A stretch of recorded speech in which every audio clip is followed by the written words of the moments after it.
গল্পের শুরু হয় একটি জাদুকরী সোনার ফুল দিয়ে, যা সূর্যের এক ফোঁটা আলো থেকে তৈরি হয়েছিল। এই ফুলের ছিল অলৌকিক ক্ষমতা। এটি যে কোনো রোগ সারাতে পারত এবং বৃদ্ধকে তরুণ করতে পারত। মাদার গথেল নামের এক বৃদ্ধা শত বছর ধরে এই ফুলের ক্ষমতা ব্যবহার করে নিজেকে তরুণ রাখত। কিন্তু একসময় রাজ্যের রানী খুব অসুস্থ হয়ে পড়লে সৈনিকরা সেই ফুলটি নিয়ে যায় এবং তা দিয়ে রানীর চিকিৎসা করা হয়। রানী সুস্থ হয়ে এক ফুটফুটে কন্যা সন্তানের জন্ম দেন, যার নাম রাখা হয় র্যাপুঞ্জেল। কিন্তু সেই জাদুকরী ক্ষমতা এখন র্যাপুঞ্জেলের চুলে চলে এসেছে।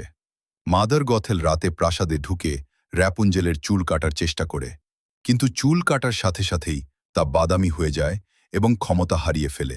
তাই গথেল উপায় না দেখে শিশু র্যাপুঞ্জেলকেই অপহরণ করে এবং বনের গভীরে এক উঁচু টাওয়ারে বন্দি করে রাখে। সেখানে র্যাপুঞ্জেল গথেলকেই নিজেদের মা ভেবে বড় হতে থাকে। দেখতে দেখতে 18 বছর কেটে যায়। র্যাপুঞ্জেলের চুল এখন 70 ফুট লম্বা। তার একটাই স্বপ্ন, প্রতি বছর তার জন্মদিনে আকাশে যে হাজার হাজার লণ্ঠন উড়তে দেখা যায়, সেগুলো সে কাছ থেকে দেখবে। কিন্তু তার মা তাকে কিছুতেই বাইরে যেতে দেয় না। ঠিক এই সময়েই গল্পে প্রবেশ করে রাজ্যের সবথেকে বড় চোর, ফ্লিন রাইডার। সে রাজপ্রাসাদ থেকে রাজকন্যার মুকুট চুরি করে পালাচ্ছিল। রাজকীয় ঘোড়া ম্যাক্সিমাসের হাত থেকে বাঁচতে সে বনের ভেতর দিয়ে পালাতে গিয়ে খুঁজে পায় সেই গোপন টাওয়ার। সে ভেবেছিল এখানে লুকিয়ে সে বেঁচে যাবে, কিন্তু টাওয়ারের ভেতরে তার জন্য অপেক্ষা করছিল এক বড় চমক।